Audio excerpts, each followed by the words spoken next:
শেরপুর যারা নালিতাবাড়ি থানা, নালিতাবাড়ি থেকে কালাবাগলা রোড, এই রোডে আমাদের হোসেন ভাই তিনি নিজ দায়িত্ব তার এই রাস্তাটুক মেরামত করতেছেন।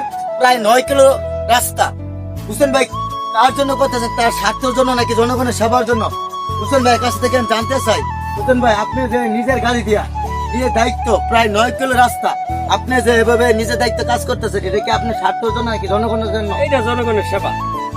কারণ জনগণের গাড়ি নিয়ে মাল ভরে যাইতে পারে না, মাল বেড়ে যাইতে পারে না, রুগী যাইতে পারে না, অ্যাক্সিডেন্ট হয়, আত্মা ভাঙ্গে, টলি উল্টে যায়, রিক্সা উল্টে যায়, দাঁড়ের গাড়ি উল্টে যায়, উল্টে আট ট্যাঙ্ক ভেঙে যায়।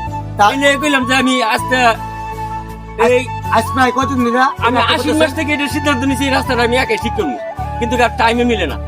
কিন্তু এখন টাইমে মিলছে তাই রাস্তাটা ঠিক করে দিলাম। কারণ সামনে গরু কাটা আইতেছে, মানুষ দান দুন করে আন্দোলন নিতে পারে। নিয়ে আসবে এবং ডেলিভারি রুগী যাইতে সমস্যা হয়, যার জন্য তিনি নিজের দায়িত্ব তিনি এরকম শ্রম করে যাচ্ছেন।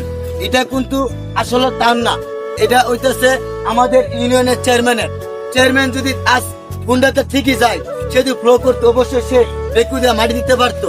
কিন্তু আমাদের সাধারণ আমরা জনগণ দেখেন কতটুকু আমাদের জনগণকে ভালোবাসে, তার নিজ দায়িত্ব তিনি এই রাস্তার মেরামত করতেছেন, যেন কোনো ধান টানা রিস্কাওয়ালার কোনো কষ্ট না হয়, কোনো ডেলিভারি যাত্রী কোনো কষ্ট না হয়, এবং কোনো টলি ভাইদের অ্যাক্সিডেন্ট দুর্ঘটনা থেকে বিরত থাকার জন্য তিনি নিজ দায়িত্ব এই শ্রমে দিচ্ছেন, তাই না?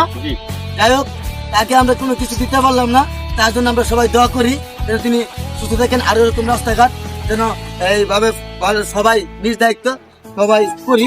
এর জন্য সবাই ভালো থাকবেন।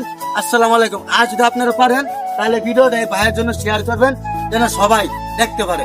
তো ভালো থাকবেন ভাই, আপনার একটু করার জন্য আপনাকে ধন্যবাদ। ঠিক আছে।